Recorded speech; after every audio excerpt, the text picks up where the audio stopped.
At Pravin Gordhan's ICC burial, South African Communist Party, SACP, leader Blade Nzimande delivered a poignant statement in which he discussed the challenges and errors committed by the nation's leadership during the turbulent period of state capture.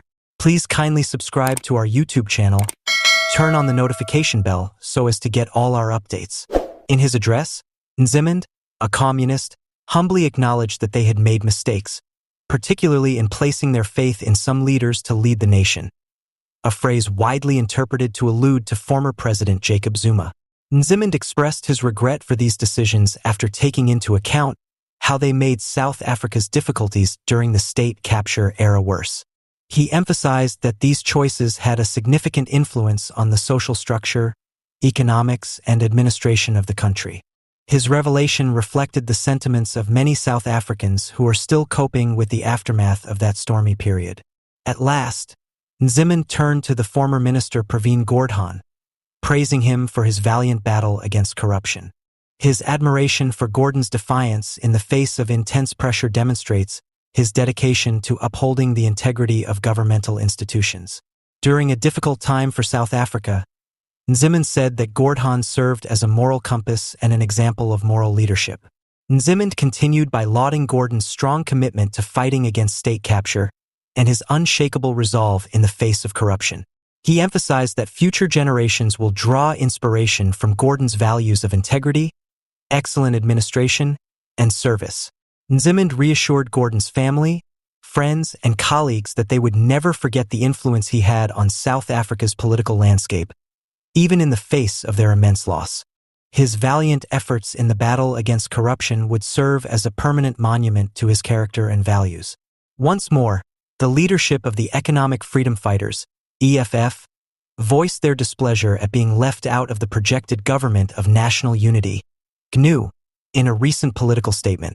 Party officials said that intentional measures are being taken to keep the EFF out of talks about possible coalitions, citing their apprehension about the party's radical change plans as justification, are preventing us from entering.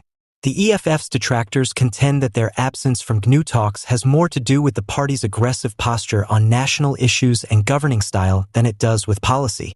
According to some observers, the EFF's strong language and bold reform ideas would make it more difficult for them to join a multi-party coalition. Moderate parties fear that the party's support for major land reforms and industrial nationalization is too severe, and that its involvement in a GNU might upset the balance of the economy.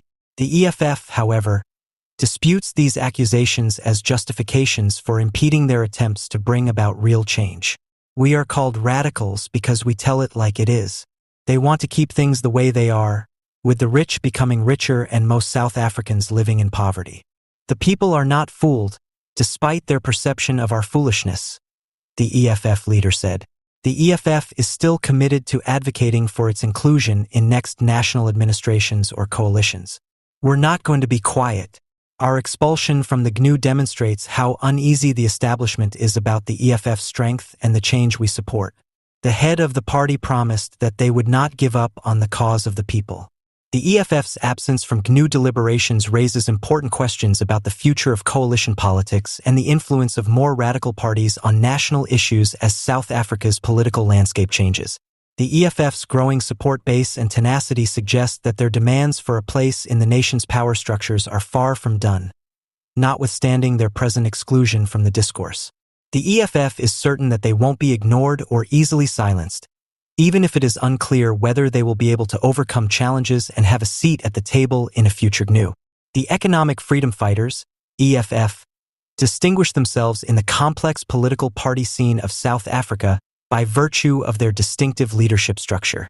There is still no disputing juliusmalema's leadership of the EFF, which emphasizes the distinct responsibilities of president and deputy president in the organization. Analysts and party insiders believe that while the position of deputy president is up for grabs, Malema is the only person considered qualified to lead the EFF. The internal hierarchy and operational efficacy of the party are significantly impacted by this dynamic. Malema's uncontested presidency is a reflection of his pivotal role in determining the course and policies of the EFF.